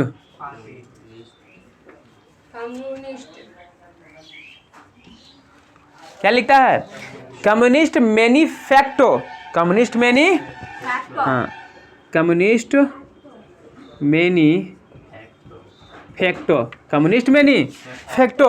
किताब लिखता है। कब लिखता है, 1848 में, 1848 में। कम्युनिस्ट का हिंदी क्या होता है, कम्युनिस्ट का हिंदी होता है साम्यवाद। क्या होता है, और मैनिफेस्टो का मतलब घोषणा पत्र। याद रहेगा आप लोग को। तो पूछेगा कभी कभी आपसे कि बताइए कम्युनिस्ट मैनिफेस्टो ये जो है किसने लिखा, कार्ल मार्क्स लिखा। किसने लिखा, हाँ, यानी इसको बोल देते हैं यहाँ पर, इस तरीके से लिख देते हैं ताकि आपको दिक्कत नहीं हो, है ना। लिखा, तो किसने लिखा भाई, तो इसको लिखा था, तो बेसिकली किसने लिखा, ऐसे तो दोनों मिलके लिखा ना, तो हम कह सकते हैं कि कार्ल मार्क्स, और साथ में कौन था, एंगल्स। अगर मान के चलो ऑप्शन में खाली कार्ल मार्क्स रहेगा तो कार्ल मार्क्स मारेंगे, ऑप्शन में सिर्फ एंगल्स मिलेगा तो एंगल्स को मारेंगे, और अगर दोनों मिलेगा तो हाँ, पूछेगा कि कम्युनिस्ट मैनिफेस्टो किसने लिखा, पीट देंगे, देखिए ना, कार्ल मार्क्स और एंगल्स, ठीक है। यानी कि बेसिकली कार्ल मार्क्स याद रखिए आप लोग, ठीक है। और कब लिखा, तो 1848 में, 1848 में। फिर कुछ सालों के बाद 1867 में एक सबसे पॉपुलर किताब इनका आता है, एक सबसे पॉपुलर किताब आता है। किसके लिए आता है, कौन लिखते हैं, कार्ल मार्क्स। कौन लिखते हैं, कार्ल मार्क्स लिखते हैं। उस किताब का क्या नाम होता है, कैपिटल दास नहीं रहे, दास कैपिटल। क्या नाम था उस किताब का, दास कैपिटल। जो कब लिखाता है, 1867 में। कौन, किसने लिखा था, कार्ल मार्क्स। हाँ, और इसी दास कैपिटल को बोला गया था क्या, समाजवादियों का बाइबिल।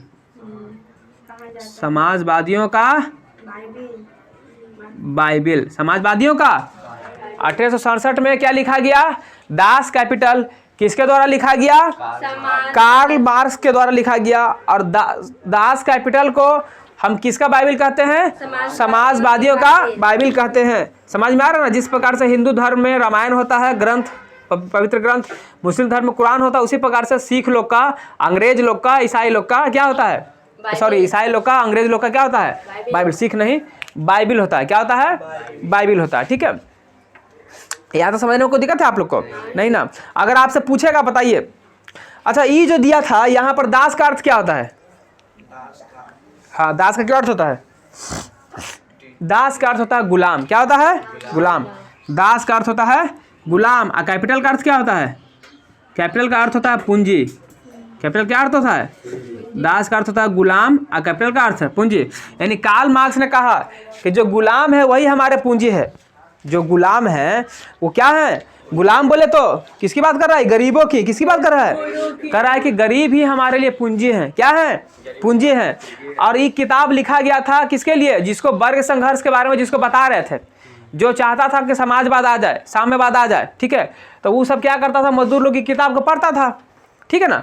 और पढ़ता था तो पढ़ करके उसको क्या होता था? मोटिवेशन मिलता था। और इसी किताब में ये बात बोला गया था कि दुनिया के मजदूर एक हो जाओ, तुम्हारे पास अपने पैरों के बेड़ियों के अलावा खोने के लिए कुछ भी नहीं है, लेकिन पाने के लिए पूरा क्या। जब ये सब पढ़ता था ना मजदूर लोग, तो एकदम पूरा जोश भर जाता था। ठीक ना? कि अब हम भी नहीं छोड़ेंगे, अब हम भी मारेंगे सबको। ठीक है ना? इस तरीके से बात आता था। तो इस प्रकार वो क्या किया था? उस समय जोश भरने का काम किया था। तो कोई दिक्कत है यहाँ तक? तो दास कैपिटल किसने लिखा? जल्दी बताओ। कब लिखा? 1867। फिर कम्युनिस्ट मैनिफेस्टो किसने लिखा? कार्ल मार्क्स ने लिखा। कब लिखा? 1848 में लिखा। अब कुछ और भी किताब आएगा जो देखो, अलग देख लेते हैं। एक दो किताब और है। किताब था War and Peace. War and Peace यानी क्या बोलते हैं? वार का हिंदी क्या होता है? युद्ध। क्या होगा? युद्ध। एंड का क्या होगा? और पीस माने शांति। यानी ये भी हो सकता है, हिंदी में आ सकता है कि युद्ध और शांति किसने लिखा? किताब का रचना किसने किया? या फिर वार एंड पीस। इंग्लिश देगा तो हिंदी जरूर लिख के देगा। ठीक है, कि वार एंड पीस का युद्ध किसने लिखा? जल्दी बताओ। नहीं, टोल्स्टॉय। इसके लेखक कौन है? इसके लेखक हैं टोल्स्टॉय। टोल्स्टॉय। एक और किताब है माँ। हाँ,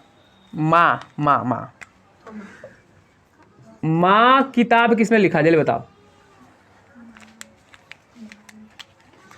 कुछ ही बोलती है रे। माँ लिखे थे मैक्सिमम गोरकी। मारेंगे तू लोग मुंह में। अरे नाम है ये गोरकी, मैक्सिमम गोरकी कर ले गधा कहीं का सब। मैक्सिमम गोरकी। चलिए इधर आइए, शांत हो जाओ। यहाँ देखो, तो बताओ, युद्ध और शांति यानी वार एंड पीस के लेखक कौन? टोल्स्टॉय। दास कैपिटल के लेखक कौन? Karl marks. कम्युनिस्ट मैनिफेस्टो के लेखक कौन? Karl Marx. माँ का लेखक कौन? मैक्सिमम गोरकी। ठीक है ना? यहाँ तक समझने को दिक्कत है आप लोग को? जल्दी से बोलिए। नहीं ना? तो फट से इसको उतार, फिर आगे समझाते हैं थोड़ा सा। ठीक है, जल्दी।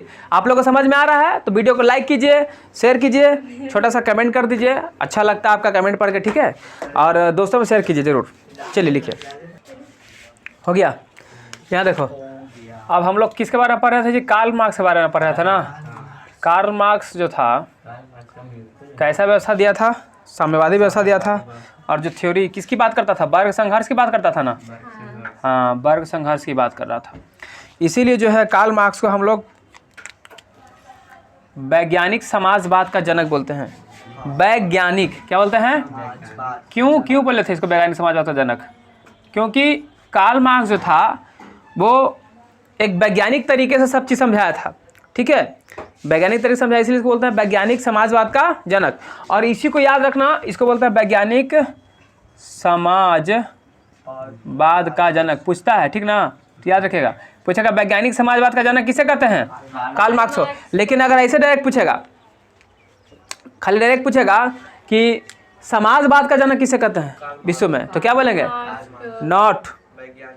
अगर इंग्लैंड में पूछेगा कि इंग्लैंड में समाजवाद का जनक किसे कहते हैं, तो इंग्लैंड में समाजवाद का जनक रॉबर्ट ओवेन। इंग्लैंड में समाजवाद का जनक रॉबर्ट ओवेन। लेकिन पूछेगा कि वैज्ञानिक समाजवाद का जनक तो क्या बोलिएगा? Karl Marx. और कार्ल मार्क्स को ही आधुनिक समाजवाद का भी जनक कहते हैं। वैज्ञानिक समाजवाद का जनक और आधुनिक समाजवाद का जनक। ये कुछ सिद्धांत दिया था, इसका अपना कुछ सिद्धांत था। अब जरा सा हम इसको सिद्धांत को देख लेते हैं, ठीक है ना। तो ये 3 गो सिद्धांत देगा, ठीक है ना।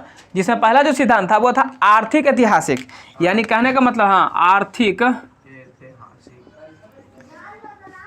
ऐतिहासिक। मेरे कहने का मतलब है कि ये इतिहास के बारे में समझाएं। इन्होंने कहा कि जो हमारा इतिहास है उस इतिहास से चलते आ रहा है वर्ग संघर्ष। वर्ग संघर्ष बोले तो अमीर गरीब में इतिहास गवाह है, इतिहास से ही चलते आ रहा है। तो उसको वो समझाने के लिए जब ये आम सभा में जनता को एकजुट करके जब बता रहे थे कि तुम कैसे कैसे जो है अपना साम्यवाद का व्यवस्था ला सकता है, उसके लिए तुमको क्या करना पड़ेगा, उसके लिए कैसे तुमको वर्ग संघर्ष करना पड़ेगा, तो ये सारा चीज़ बताने के वक्त जो है वो बता रहे थे। तो उसमें आर्थिक ऐतिहासिक को इन्होंने बताया था। तो आर्थिक ऐतिहासिक को इन्होंने क्या किया कि 6 भाग में बांट के बताया। कितना भाग में बताया? 6 भाग में। सबसे पहला जो बताया वो बोला क्या कि आदिम साम्यवाद। कैसा? आदिम साम्यवाद। आदिम समझता है? बोले तो आदि मानव। क्या बोले? आदि मानव। दूसरा जो था वो था दासता। हाँ, क्या था? दासता का युग। दासता का युग। और क्या था? सामंती युग। सामंती समझता है? जमींदार लोग। कौन सा लोग? जमींदार लोग। फिर आएगा पूंजीवाद युग। कौन युग? फिर कौन सा आएगा? समाजवाद। समाज। फिर कौन चीज आएगा अंतिम में? साम्यवाद। क्या आएगा? साम्यवाद। तो जब कार्ल मार्क्स समझा रहे थे तो ये 5 को तो पहले से ऑलरेडी आया था। तो इनके अनुसार कहना था कि 5 तो है लेकिन 6ठा भी आएगा साम्यवाद। लेकिन उसके लिए आपको क्या करना है हम बताते हैं। तो उससे पहले वो कुछ कहानी सुनाते हैं सबको। कहानी सुनाते हैं कि देखो इतिहास गवाह है कि पहले से ही संघर्ष हो रहा है, तो तुम लोग पीछे क्यों हो? अपने हक के लिए तुमको भी लड़ना पड़ेगा। वो समझाते हैं। तो देखो कहते हैं कि देखो जो आदिम समाज था, जो सबसे पहले आदिम बोले तो आदि मानव। आदि मानव का जीवन कैसा था रे? बिल्कुल सादा जीवन था। और जब आदि मानव जीवन था, जीवन जब जी रहा था तो बिल्कुल स्वतंत्र था। ऐसा थोड़ा था कि उन लोग को फिक्स है कि हाँ हम हिरण का सिर्फ शिकार करेंगे, खाने के लिए शिकार करता था ना, या फल फूल खाता था ना। तो ऐसा फिक्स था कि हमारे पेड़ है एक खाली हम ही फल खाएंगे, कोई नहीं खाएगा। जिसको खाए के मनु खाओ, है ना रे। या कोई बात था कि हम हिरण का शिकार करते खाली हम ही करेंगे, तुम नहीं करेगा। हर कोई करता था, मतलब सबको बराबर अधिकार था। सबको बराबर अधिकार था। लेकिन यहाँ तुम लोग को बराबर अधिकार है? नहीं है। ऐसा किसको बोला जा रहा है? वहाँ मजदूर को बोला जा रहा है। ठीक है ना, ये समझना ध्यान से। तो वही समझा रहे हैं कि इतिहास गवाह है। जिसको माने कोई पेड़ पर सो रहा है, कोई गुफा में सो रहा है। पहले के ज़माने में घर तो होता नहीं था, तो जहाँ माने वहाँ सो रहा है। जिसको जो मन है जो बना के खा रहा है, मतलब सब आज़ाद है। ठीक है। उसी प्रकार से जैसे कहने का मतलब है कि मान के चलो कि तो नहीं सब कौवा हुआ देखा है, पता चलता है कौवा हुआ कि कौन अमीर है कौन गरीब है। कोई तुम पूरा सोना वोना पहन के आया है, आए अले पहन के कोई नहीं ना। तो फिर चल, तो उसको समझाएंगे फिर बाद में। यहाँ समझ, तो आदि मानव समझ में आ गया। तो वो पहले से ही सब होता आ रहा है। साम्यवाद पहले से ही है, देखा है, सब बराबर था कि नहीं था। फिर आता हमारा दासता का युग। दासता बोले तो दासता समझता है? एकरा में कुछ होगा। एकरा में होगा दास माने गुलाम, जिसको नौकर को खरीदता है। तो गुलाम को कौन खरीदा? दास को। नौकर कौन खरीदा? मालिक। कौन खरीदेगा? यानी एकरा में रहेगा मालिक, और कौन रहेगा? दास। यानी कि जब दासता का युग था तो दासता के युग में मालिक और गुलाम के बीच में संघर्ष हुआ। किसके बीच हुआ? मालिक और गुलाम के बीच संघर्ष हुआ। क्या होता था कि देख, तो राजा हरिश्चंद्र का नाम सुना तू लोग? तो राजा हरिश्चंद्र अपने बिक जाता है ना, बाजार में जाकर बोल लगे बिक जाता है। तो उसको कोई खरीद लिया तो क्या हो गया? दास कहलाया। तो दास का मतलब होता है कि तुम कोई दास खरीद के लाओ और उसको जितना मन में उतना काम कराओ। पैसा उसको नहीं मिलता है, सही से खाना नहीं देगा या कुछ भी नहीं दे सकता है। अगर मर्जी खरीद लिया है, कुछ तुमसे करवाएगा, वो पैसा तुमको नहीं देगा। अब मान के चलो दास का तबीयत हो गया खराब, डॉक्टर बोला कि 5,000 लगती है मैं ठीक करे में। तो वो कुछ बोलेगा मालिक 5,000 में तो नया खरीद के ले आएंगे दास, हम इसको मर लेके छोड़ दो, होगा ना ऐसा। तो उसको मरने के लिए छोड़ देगा। अब 5,000 नया दास खरीद के ले आएगा, तो वो होता दास। तो सब दिन जिंदगी वैसे ही रहेगा। तो क्या होगा? दास और मालिक के बीच में संघर्ष होगा, अंतिम में दास भी छुटकारा पाएगा उससे। तो यहाँ भी संघर्ष हो रहा है, ठीक है ना। फिर आता है सामंती युग। सामंती युग का मतलब क्या होता है? मतलब सामंती का मतलब जमींदार। कौची होता है? जमींदार। आयोग होगा किसान। कौची रहेगा? किसान। अब सुन ध्यान से, जमींदार का मतलब कौची? पूरा गांव के गाँव ओकरा है, जमीन में सब गांव का जमीन सब ओकरे है। तो जमीन ओकर, तो किसान क्या है? गरीब है। किसान इसके खेत में काम करेगा तो जमींदार और अमीर होते जाएगा, किसान गरीब होते जाएगा। तो कब तक किसान सहेगा? एक समय ऐसा आएगा जब किसान भी अपने हक के लिए लड़ेगा ना रे, और दोनों के बीच में क्या होगा? संघर्ष होगा। तो वही बतवा जो थे कार्ल मार्क्स, वो सबको समझा रहे थे कि देखो हर जगह पर संघर्ष हो रहा है। हर जगह पे क्या हो रहा है? संघर्ष हो रहा कि नहीं हो रहा है? यहाँ आदि में भी हुआ, दास्ता का युग में भी हो रहा है, सामंती युग में भी हो रहा है ना। उसी प्रकार से देखो पूंजीवाद में आओ, तब पूंजीवाद में भी अभी पूंजीवाद है ना था, जो यहाँ खिस्सा चल रहा था इस जो टॉपिक में पूंजीवाद था। इसमें क्या था? पूंजीपति था यानी अमीर था। पूंजीपति बोले तो अमीर वर्ग, और गरीब बोले तो मजदूर श्रमिक वर्ग यानी गरीब। यानी यहाँ पर किसके बीच संघर्ष हो रहा है? अमीर और गरीब के बीच संघर्ष होगा। अमीर और गरीब के बीच संघर्ष होगा। गरीब अमीर जो है गरीब का क्या कर रहा है? दोहन कर रहा है, शोषण कर रहा है। तो इसको क्या करना पड़ेगा? इसको उससे संघर्ष करना पड़ेगा, लड़ना पड़ेगा। और अंततः जीत किसकी होगी? कहते हैं कि तुम लड़ो, और लड़ने के बाद हमको पूर्ण भरोसा है कि जीत तुम्हारी ही होगी, क्योंकि तुम संख्या में बहुत ज़्यादा हो, इसलिए तुम जीतोगे। और जीत जाओगे ना तो जीतने के बाद पूरा जहान तुम्हारा है। लेकिन हारने के लिए कुछ हो ना तेरा बुजुर्ग। बात समझ में आ रहा है? यही बतवा इशारा सब, यही इसी के दरमियान वो वाला कथनवा जो बताते हैं यहाँ पर, वो सब बोलते हैं तब पूरा सब जोश में आ जाता है। कहता है कि अच्छा ये बात। तो उसके बाद वो बोलते हैं कि जब ये खत्म होगा तो क्या आया? समाजवाद आया। क्या आया? और समाजवाद में क्या है? सब सरकारी है ना। सब सरकारी है, सब स्वतंत्र है, सबको समान अधिकार मिला हुआ है। यही बोले कि फिर इसके बाद जब आप लोग वर्ग संघर्ष कीजिएगा, क्या कीजिएगा? वर्ग संघर्ष कीजिएगा, तो फिर आएगा साम्यवाद। क्या आएगा? साम्यवाद। जहाँ सब चीज सरकारी तो होगा, लेकिन यहाँ को राज्य नहीं होगा, सरकार नहीं रहेगा, ठीक है ना। और यहाँ पर क्या होगा? सबको समान अधिकार होगा, सबको बराबर अधिकार मिलेगा। कोई दिक्कत है यहाँ तक? नहीं। तो यानी कि किसकी बात करते हैं? दूसरा में बात करते हैं वर्ग संघर्ष की। किसकी बात करते हैं? वर्ग संघर्ष करेगा तब रे चीज आएगा। वर्ग संघर्ष करेगा तब वर्ग विहीन समाज बन जाएगा। अब वर्ग विहीन समाज तो साम्यवाद में ही है, नीति बताए क्या था। कोई दिक्कत है यहाँ तक? नहीं। अब एक इसमें यहाँ तक समझने में दिक्कत है? नहीं। यहाँ देखिए तीसरा एगो आता है द्वंद्वात्मक भौतिकवाद आता है। क्या आता है? द्वंद्वात्मक भौतिकवाद। द्वंद्वात्मक भौतिकवाद का मतलब होता है, द्वंद्वात्मक का मतलब होता है क्रिया के बदले प्रतिक्रिया।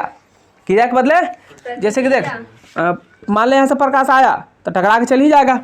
मान ले कोई तू बॉल था इसे मारा दीवार पर, तू टकरा के वापसी अबे करेगा। तो एक थप्पड़ लगाएंगे तो तू लगले किसी को जो मारा उसको एक थप्पड़ और मार दिया, तो तुम प्रतिक्रिया दिया ना। ये सब कहाँ फिजिक्स से पढ़ा था? भौतिक में पढ़ा था? नहीं पढ़ा था? नहीं पढ़ा था। न्यूटन के थर्ड लॉ, क्रिया के प्रतिक्रिया, बॉल मारते हैं तो वापस आ जाता ना।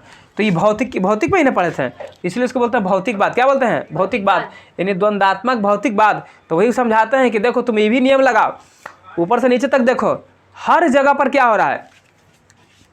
हर जगह पर मालिक दास को अगर शोषण कर रहा है तो मालिक तो इसका शोषण करवे क्या? अंतिम में संघर्ष किया तो ये भी लड़ा, मतलब प्रतिक्रिया दिया। यहाँ भी जमींदार और किसान के बीच में जमींदार इसको क्रिया कर रहा था, एक्शन कर रहा था, तो ये भी उल्टा प्रतिक्रिया दे दिया। फिर वहीं देखो कि अमीर और गरीब है, तो अमीर तो शोषण कर ही रहा है सबके, कर रहा कि नहीं कर रहा है? अब कर रहा तोहनी का बारी है। किसका बारी है? तू लग, अब तोहनी इसको थोपियावो, बड़ी तोहनी के पीटा है, ठीक है। अब तुम लोग इसको प्रतिक्रिया दो, ये तो क्रिया कर ही लिया पहले शोषण कर करके। अब कर अब तोहनी के बारी, तोहनी प्रतिक्रिया करो, और तोहनी प्रतिक्रिया करेगा पक्का जीतेगा, ठीक है। तो वही कहता है कि तुम क्या करो, उसने किसके सिद्धांत दिया? द्वंद्वात्मक भौतिकवाद का क्या किया? सिद्धांत दिया। तो इस प्रकार उन्होंने समझाया कि इस प्रकार अगर आप करेंगे तो हमारा समाज जो है, हमारा लास्ट में क्या आ जाएगा? साम्यवाद आ जाएगा।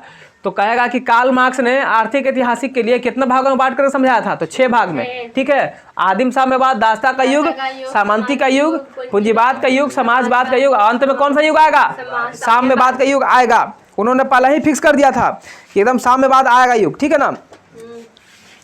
यहाँ तक कोई दिक्कत है? तो यहाँ तक खत्म हो गया। अब हम लोग चलेंगे कहाँ? रूस। कहाँ चलेंगे? रूस। तो रूस के बारे में थोड़ा सा आज बता देते हैं, बाकी क्लास कर लेंगे, ठीक है। तो रूस को समझ ले। किसके बारे में पढ़ रहे हैं? रूस। तो रूस सबसे पहले साम्यवादी व्यवस्था कहाँ अलग थी? साम्यवादी कहाँ लागू हुआ? रूस में ना हुआ? कहाँ लागू हुआ था? रूस में ना हुआ था। साम्यवादी समझ में आ रहा है ना? साम्यवाद, अरे जहाँ पर क्या, जहाँ पर किसी का प्राइवेट अधिकार नहीं होगा, जहाँ पे हर चीज़ सरकारी रहेगा, मतलब वहाँ का जो भी संपत्ति रहेगा उस देश का, उस पर सबका समान अधिकार होगा, कोई एगो मालिक नहीं रहेगा, उसी को बोलते हैं साम्यवाद। सबसे पहले साम्यवादी व्यवस्था कहाँ लागू हुआ था? रूस में ना हुआ था। तो थोड़ा सा रूस के बारे में देख लेते हैं। तो रूस में एक राजा था जिसका नाम था पीटर महान। पीटर नाम में छिपल है महान, मतलब ये जरूर महान काम किया होगा। तो जब महान काम कोई करता है तो ओकर देश का सब इज्जत करता है, ओकर देश का प्रतिष्ठा ऊंचा रहता है ना। यानी कि इसके शासन में रूस का प्रतिष्ठा कैसा था? ऊंचा था। पीटर महान के शासन में रूस का प्रतिष्ठा क्या था? रूस का प्रतिष्ठा ऊंचा था। क्या था? ऊंचा था। उसके बाद कुछ समय के बाद आता है जार निकोलस, सॉरी इसके पहले आता है जार अलेक्जेंडर द्वितीय। कौन आता है? जार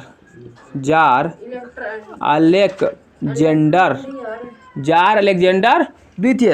तो इसके बारे में कुछ खास याद नहीं रखना, एक चीज़ याद रखना, ये सिर्फ क्या किया था? ये सिर्फ दास प्रथा का अंत किया था। किसका अंत किया था?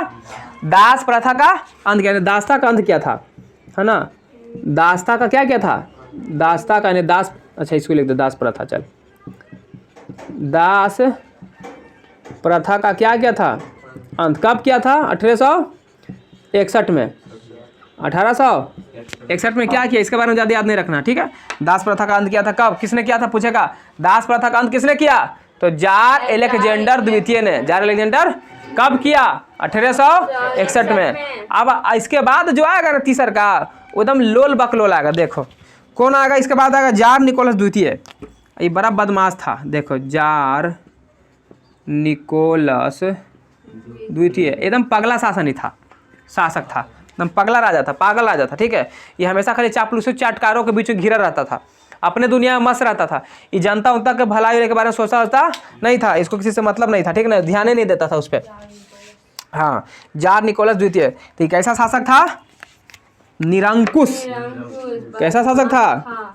निरंकुश। निरंकुश का मतलब जिस पर किसी का अंकुश नहीं हो, इसको कोई नहीं बोलने वाला है। जिस पर किसी का भी अंकुश नहीं हो उसी को बोलता है निरंकुश शासक। जार निकोलस जो था ना एकदम लोल बकलोल था, ठीक है। इसको ये कोई फैसला अपने से नहीं लेता था, फैसला लेता था किसकी मदद से? तो इसकी एक बीवी थी जिसका नाम क्या था? क्या बताते रहे? जरीना नहीं बताते हैं कल, यानी इसकी पत्नी, इसकी पत्नी, उसका क्या नाम था? जरीना। क्या नाम था? जरीना इनकी पत्नी थी। कौन थी? यानी कुछ भी फैसला करता था तो इसकी मेन फैसला कौन करता था? जरीना। ही तो खाली पारित करता था, लेकिन यानी कि कह सकते हैं कि जो जार निकोलस द्वितीय था वो किसका गुलाम था? जरीना का, यानी अपनी बीवी का गुलाम था। लेकिन इसको जो बीवी थी ना, ये भी किसी के गुलाम थी, यानी एगो साधु था, ठीक है। यानी उस साधु का गुलाम था। साधुआ का नाम था? साधुआ का नाम था क्या था? राष्ट्रपुतीन। क्या नाम था? राष्ट्रपुतीन। राष्ट्रपुतीन, है ना। ये साधु था। तो हम लोग भारत में साधु बोलते हैं, लेकिन रूस इस सब में साधु नहीं बोलता है। क्या बोलता है? पादरी। क्या बोलता है? पादरी। पादरी समझता है? नहीं पता है। कहने का मतलब जैसे हम लोग के यहाँ मंदिर में पुजारी होता है, मस्जिद में मौलाना साहब होते हैं, उसी प्रकार से रूस में चर्च होता था। चर्च के पुजारी को क्या बोलते हैं? पादरी। ये जो पादरी था ये कैसा था? एगो अच्छा होता है, एगो खराब होता है। ये खराब था, यानी भ्रष्ट था। कैसा था? भ्रष्ट, ठीक है ना।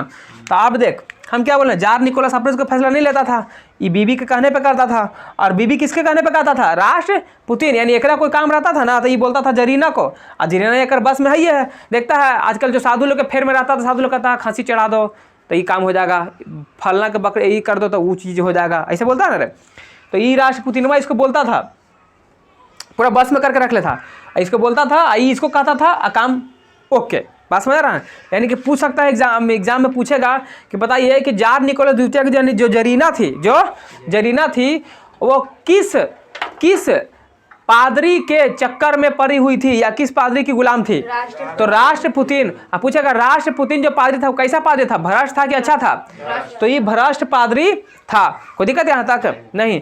जार निकोलस अपने से कोई फैसला नहीं सुनाता था। अब यहाँ पर एक चीज़ आओ देख, एगो नोट में लिख लेना बात। ये पूछता है सवाल एग्जाम में जो बताएंगे अभी, और पूछा भी है तो लोग को दिखाए भी थे हम। यहाँ देख जार आ रहा है यहाँ भी, जार आ रहा है यहाँ भी। तो जार शब्द का अर्थ क्या होता है रूस में? रूस में जार शब्द का क्या अर्थ है? जार शब्द का अर्थ क्या होता है रूस में? कौन बताएगा? निरंकुश। रूस का सम्राट क्या होता है? नहीं पता थे कल नहीं पता था, परसों बताते रहे, कल बताते, भूल गया। रूस का सम्राट यानी जार शब्द का अर्थ क्या होता है रूस में? रूस का सम्राट। हमने जार कौन सी को बोलता है? जग के। क्या कहता है? जार वाला एक जार पानी ला तो देता नहीं बोलता है, एक जार पानी ला मैया, ठीक ना, ऐसे बोलता है। तो चलो यहाँ समझ में आया? कोई दिक्कत है यहाँ तक? नहीं। तो समझ में आ गया आप लोग को? कोई परेशानी तो नहीं? परेशानी है तो समझ में आ गया, कोई परेशानी नहीं है आप लोग को? तो इसका जो नेक्स्ट पार्ट है हम लोग कल करेंगे और कल इसको खत्म कर देंगे, ठीक है? आप लोग को अच्छा लगा क्लास तो एक प्यारा सा कमेंट दीजिए, दोस्तों में शेयर कीजिए, लाइक कीजिए, सब्सक्राइब कीजिए, ठीक है? और बेल आइकन को दबा के रखिए, ठीक है ना? तो चलिए तो मिलते हैं नेक्स्ट वीडियो में, तब तक के लिए जय हिंद जय भारत।